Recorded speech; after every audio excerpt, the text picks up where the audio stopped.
Hi అండి, అందరికీ నమస్తే అండి. ఈరోజు అయితే నేను కాళ్ళ కూర చేస్తున్నానండి. ఇవి 4 కాళ్ళు తీసుకొచ్చాను. ఇవి నీట్గా కడుక్కోవాలి. ఇవి కొంచెం పసుపు వేసుకొని కొంచెం ఉప్పు కూడా వేసుకొని మంచిగా నీట్గా కడుక్కోవాలి. టమాటాలు, 1 ఉల్లిపాయ, కొంచెం చింతపండు, 3 పచ్చిమిరపకాయలు తీసుకున్నా. పొయ్యి ముట్టించి కుక్కర్ పెట్టానండి. ఇప్పుడు నూనె వేస్తున్నా. 2 పావుల నూనె వేస్తున్నా.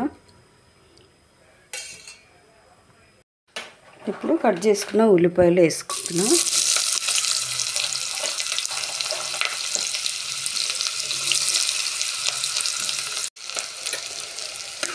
ఉల్లిపాయలు బాగా వేగనిచ్చుకోవాలి.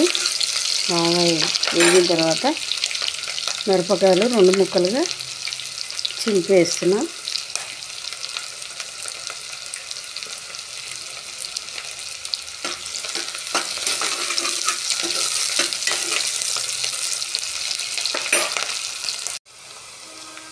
ఒక స్పూను అల్లం వెల్లుల్లిపాయ పేస్ట్ వేస్తున్నా.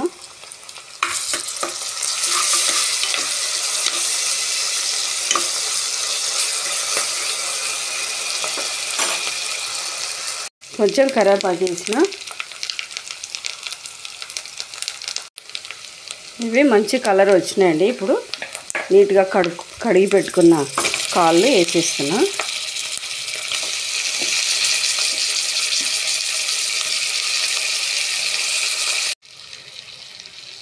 ఇప్పుడు 2 స్పూన్లు కారం వేస్తున్నా.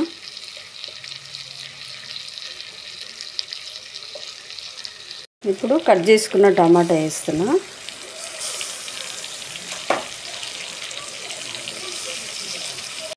చెక్క, లవంగ, సాజీరా, మిరియాలు కొన్ని ఇవి రోట్లో వేసుకొని దంచుకోవాలండి.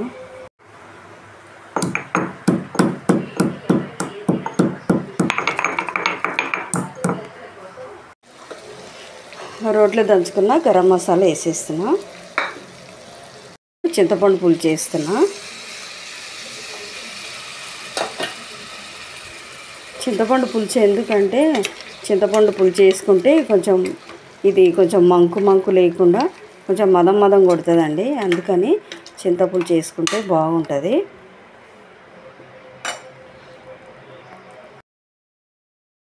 ఎందుకంటే ఇది బాగా ఉడకాలి కాబట్టి 2 చెంబులు వేస్తున్న వాటరు.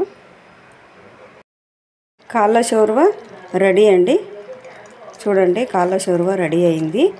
మరి మీరు కూడా కాళ్ళు తెచ్చుకొని ఇట్లా షోర్వా పెట్టుకొని జొన్న రొట్టె వేసుకొని తైద రొట్టె వేసుకొని తినండి. చాలా బాగుంటుంది. ఆరోగ్యానికి మంచిది, కాళ్ళ నొప్పులకు మంచిది, హెల్త్కి మంచిది. మన శరీరంలో బొక్కలు కూడా మనకి గట్టి పడతాయి. మీరు తప్పకుండా తెచ్చుకొని చేసుకొని తినండి.